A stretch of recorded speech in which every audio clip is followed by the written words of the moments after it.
na hindi namin ayusin as a Senate. Pero sir, satisfied po kayo sa takbo ng investigation po ng Blue Ribbon Committee sa pamumuno po Hindi ako ni Senator satisfied Ping? sa takbo ng lahat ng investigasyon. Kasi sa akin, napakasimple lang. Unahin natin, listahan ng 2025 at 2024, saan ba ang ghost?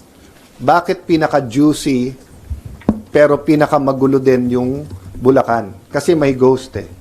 Ito nga ho, pag-usapan natin ngayon mga reaction update PH. Ayan na ho narinig na po natin kay Senator Alan Cayetano na hindi ho siya satisfied dito sa pamumuno ni Ping Lacson bilang chair o dyan sa Blue Ribbon Committee. Dahil nga naman mga kabdita, imbis na imbestigahan si Martin Romualdez, si Saldico, di ba, lahat ho ng mga tiwali, congressman, mga magnanakaw ho dyan, bakit po kasi pinipilit niya itong si Ping Lacson imbestigahan etong witness ni Senator Marcoleta na si Gutesa. Kaya, dyan po sa paglilinaw ni Senator Alan Cayetano, mga kabdik, hindi ho siya satisfied. Malaking katotohanan naman po talaga kung tutuusin. Nakikita naman po natin na wala pong nagawa itong si Ping Lacson, kundi magdadaldal, paninira, lahat ho, pero walang napapatunayan o maipakita kundi pagtatago dito kina Tambaluslos. Di ba mga update? Kaya mga update, pakinggan ho natin ito naging pahayag ni Senator Alan Cayetano patungkol dito sa mga anomalya, ghost project at mga issue sa ating bansa. So I don't believe we're stupid as a people. So we have to find a solution. So one other alternative universe is mag-resign lahat. O hindi pa rin, what's the next one?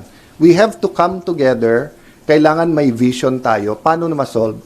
So lahat ng ibang corrupt, sa BIR, sa customs, sa online gaming, sa illegal gambling, you name it, nakakatago ngayon kasi lahat ng attention natin nasa flood control.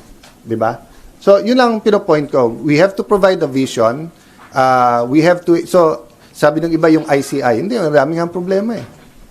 Diba? Just making things public, ano bang tinatanong nila doon? I believe in the ICI. I believe in the people there individually. But from the start, diba, nung nagsalita ako sa floor, sinabi ko sa inyo, hindi pa independent yan at kulang pa, whether batas or paano ayusin. If you ask me, lagyan ng isang representative ng Catholic bishops, isa from the born again, isa from Muslims, isa from Iglesia. Pero lagyan nila ng plano. Halimbawa, simulan natin sa ipasubmit sa DPWH, saan ba meron talagang ghost, saan wala. Alin contractor ang definitely walang mabuting ginawa at alin yung iniimbestigahan pa.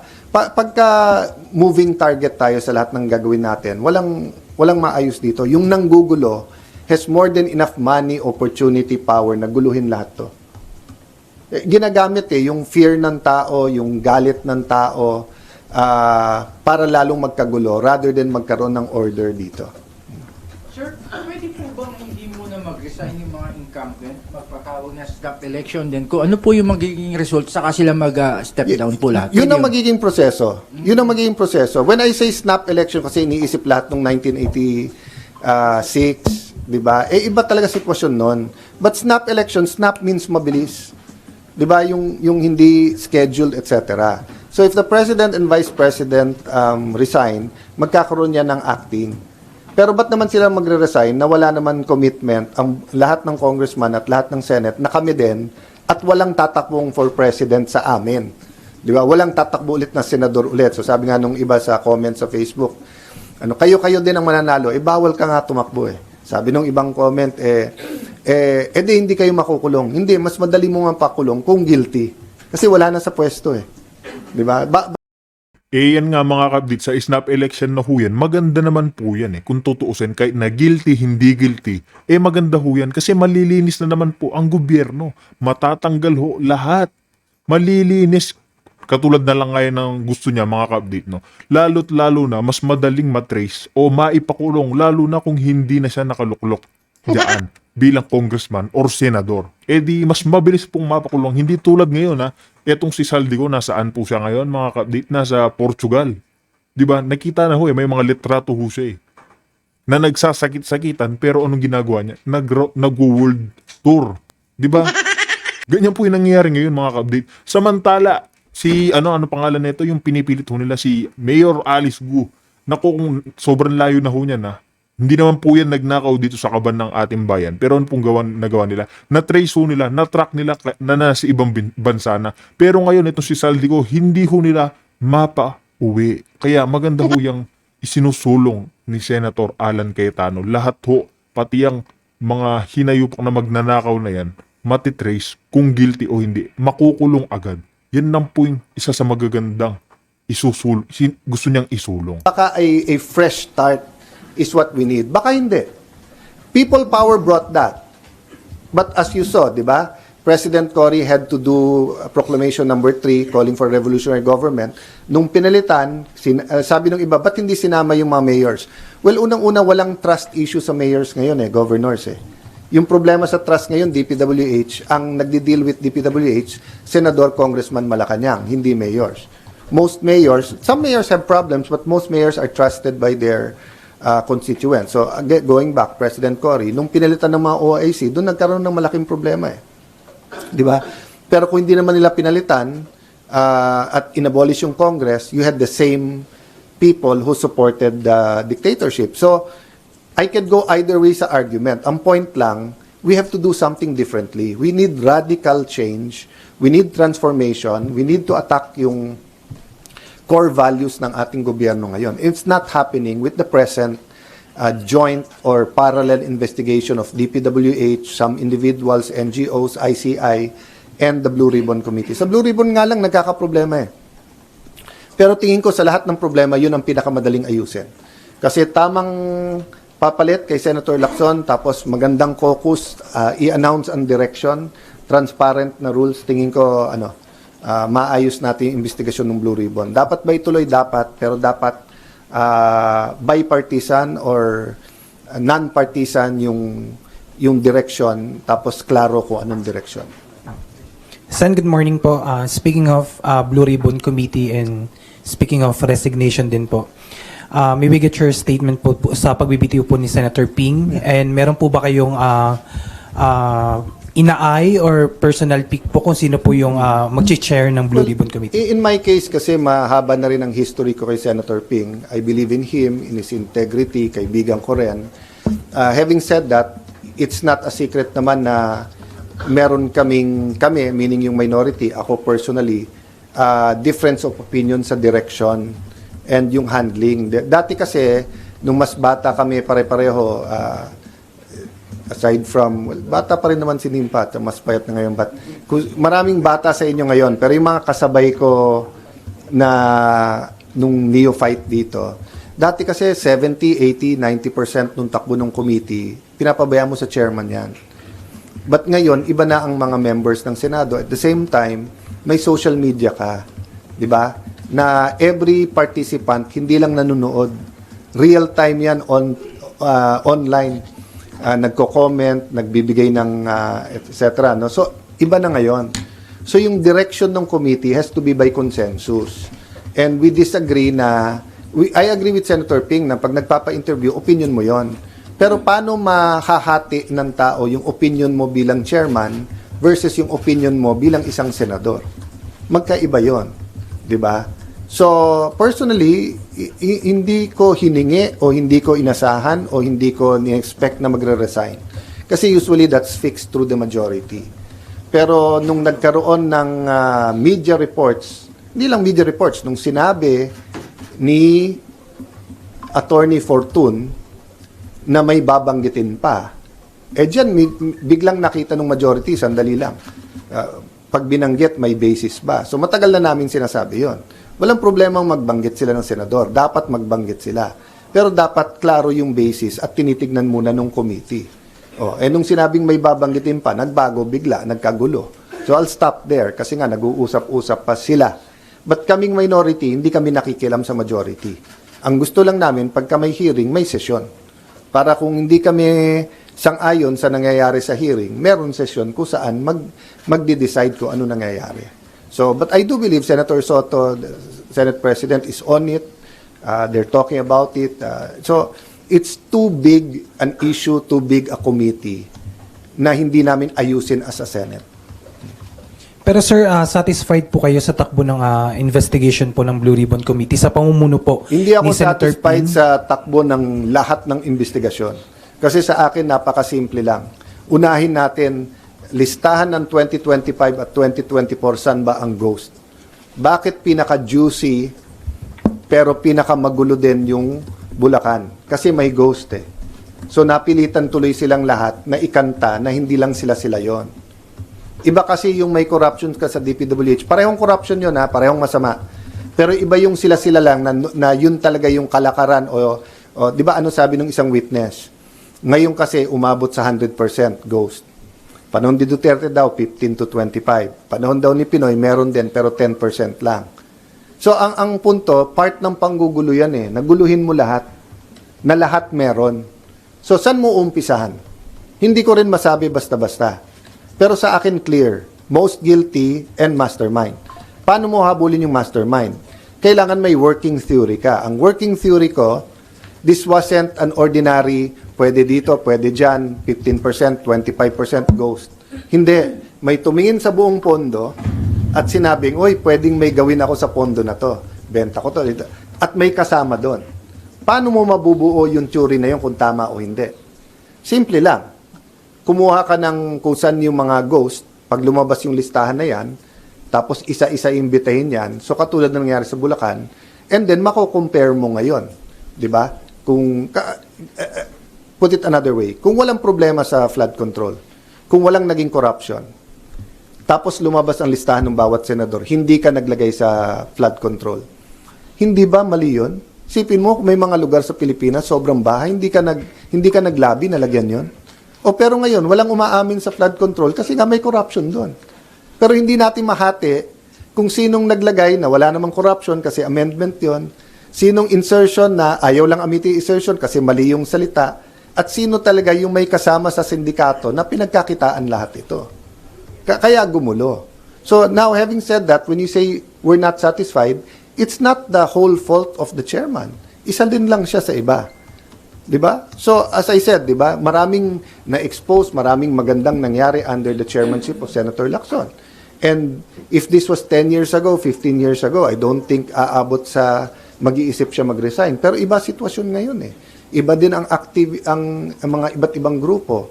So having said that, either wag na siya mag-resign at mag-usap-usap sa direksyon, or kung sino man yung papalit, mag-usap din sa direksyon. And yung usapan sa direksyon should be public and transparent, and walang usapan na takipan ng kahit sino man. Pero hindi rin naman pwedeng parang pagbabanggitin medyo grupo na to, go ahead. Pag etong grupo na to, wag mo nang banggitin. Pag siya naglagay, amendment yan ha. Pag ako naglagay, insertion yon. Hindi tayo magkakaintindihan pagka ganon. Di ba? No. Pag Malacanang ang nag-release dahil siya, unprogrammed. Ano yon? Insertion, amendment. O hindi natin masagot. Kasi nga, we cannot debate and we cannot discuss unless we define the terms. Pero sir, kayo po, meron kayong choice po kung sino Choice po to majority yon. Kung gusto lang ibigay sa minority, I'm sure we can also find. Isa But po I kasi don't sa mga kinoconsider din po, again, si Senator Pia po, if I'm not mistaken, pinamunuan niya na rin po yung Blue Ribbon Committee.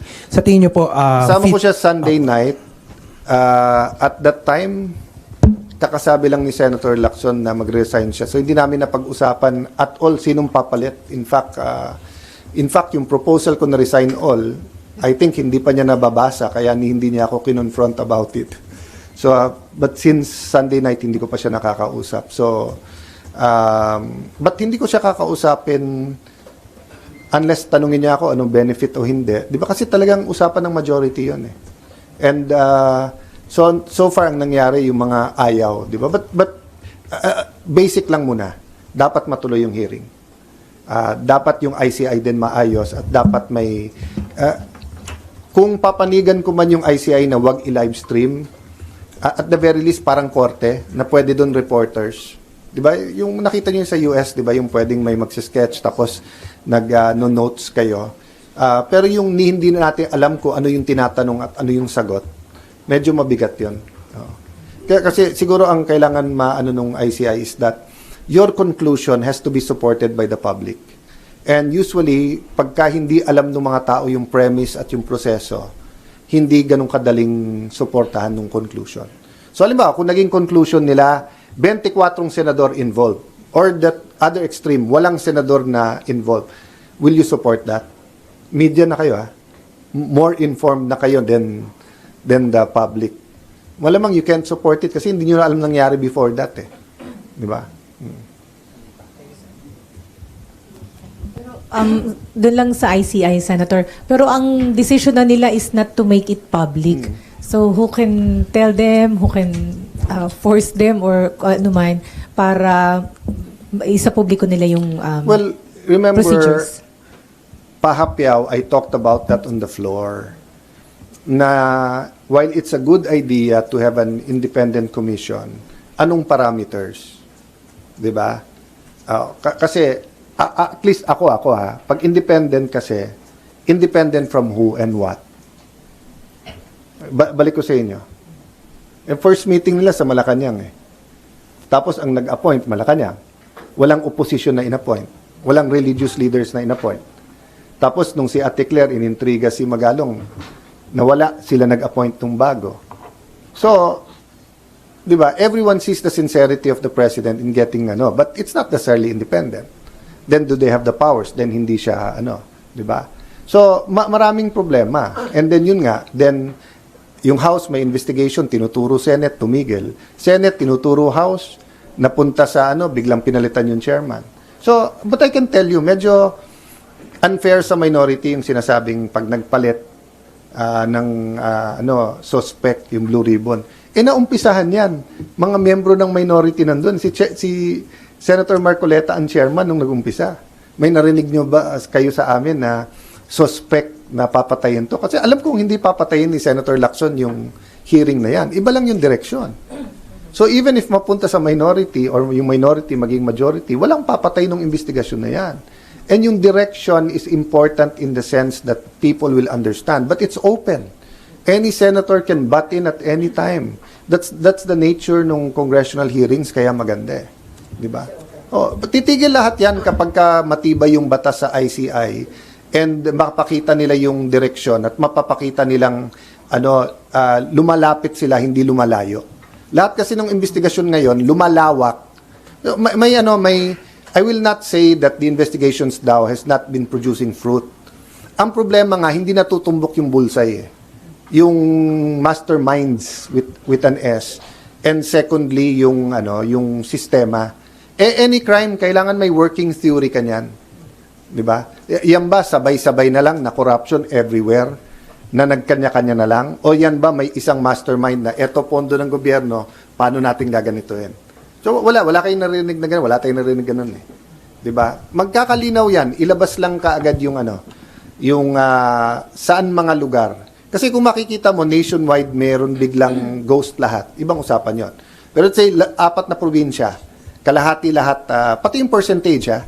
So, kahit sa Bulacan, hindi naman sinasabing 100% doon ay ghost. Kasi kung 100% ghost doon, edi pila na natin din lahat ng contractor doon. Maraming masasabi yung mga yon.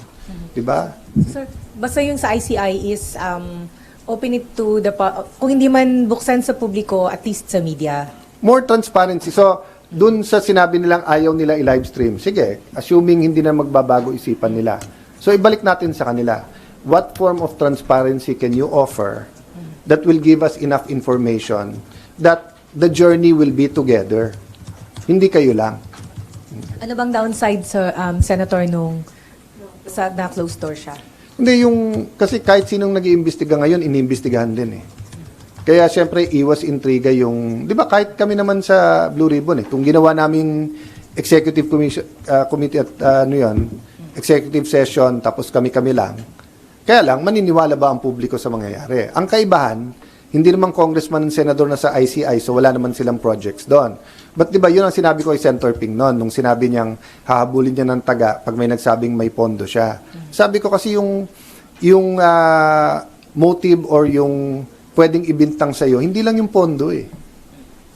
Lahat tayo may interest eh. Political interest, economic interest sa atin. And it's not always bad. Di ba? May motivation tayong lahat eh. Kaya ang kakampi natin dito, yung, kayo nga network eh, news network eh. Minsan naharas pa na may agenda kayo eh. Di ba? Yung pakayang itong mga political. Sir, isa lang. So, Yun yung isang suggestion. Will they allow X number of media? Let's say 10, 15 a day. O, 5 from TV, 5 from radio, 5 from print, or mas marami sa print. O, so, for example, the questions they ask. Kung ako, I would crowdsource that. Ha? Kasi your answers is only as good as your questions. Senator, isa na lang, magpapalit na nga ang chairman ng Blue Ribbon Committee. So, ano yung hinihingi ninyong guarantee from the minority na magpapatuloy yung investigation? Hindi kami nakikialam sa affairs ng majority. No? Lahat tong mga rumors, etc. nanggagaling dyan. Nasusutsutan ako ng asawa ko live Sunday night kasi nga, sa dami nagte-text sa akin, totoo bang Monday? Wala namang sesyon di ba? So, sinabi ko sa Facebook Live ko, walang mangyayari Monday. Unang-una, wala namang sesyon. Di ba? No. So, sinabi ko nga doon na sa Friday may mangyayari, pero hindi ako si Cheese. Sumigaw ng hoy, tapos may sut-sut yung asawa ko. Kasi nga, hindi pa niya narinig yung ending. Ang sabi ko, sa Friday, birthday ni Cheese. Kaya siya ang maghahanda. Ako kasi, 28 pa birthday ko. Sa minority, hindi namin pinag-uusapan. Pagka nasa TV, ganyan, may magpo-post, totoo na ba, ganyan? Hindi. Nasa majority yon. Nung humiwalay yung 5 para magsabing independent kami. Ang tagal nyo naman sa Senado, di ba? Kung gusto nila sa minority, di magkasama na kami majority na. Nung humiwalay sila, simple lang ibig sabihin nun. Hindi kami happy, ligawan nyo kami. Or mag-usap tayo. So, hindi kami nakikialam pag ang usapan, purong majority. Pero pag usapan sa Blue Ribbon, usapan ng buong Senado yon at yun lang pakiusap namin tatlo. 3 things, di ba? Yung direction, make it joint, di ba? Number 2, let's define the terms and make it fair to everyone, ha? Then, 3, walang takipan. Pero ano yung ating safeguards na walang susian na lang dyan na who will say what, di ba? Nung lumabas yung picture kay Senator Ping, I felt for him. But everyone else is the victim of the same thing, di ba? Sen, hindi ako sure, pero as far as I remember, isa po kayo sa mga nabanggit na pwedeng pumalit sa Blue Ribbon Chair. Si Senator Pia na. Is that possible? And if in case, possible ang minority. Tatanggapin niyo po. Possible ang minority, but I don't want to be presumptuous. But possible yung minority. In fact, I'll compare, kung bibigay nila sa minority, I'll compare it to a coalition government. Di ba, now and then, pag na-elect ang presidente, pero medyo close yung election, kukuha ka ng mga cabinet members dun sa mga partidong kalaban mo. It's possible. I'm not that sure how comfortable they will be.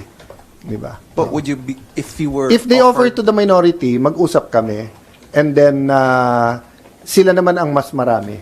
But until they offer it, hanggang dun lang ako na, what you call this, na coalition siya. Sa inyo po tatanggapin nyo? I don't even want to go there unless they offer it. Ang hirap isipin, tapos, di ba? Sen, isa din po yung sa kudeta sa Senado. Lumalabas din po yung pangalan nyo.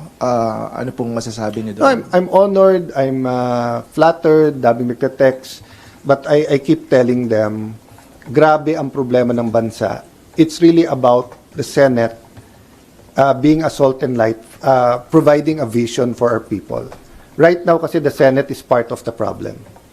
And it's not the fault of Senator Soto, it's not the fault of Senator Cheese, it's not the fault of Senator Mix, it's just the circumstance.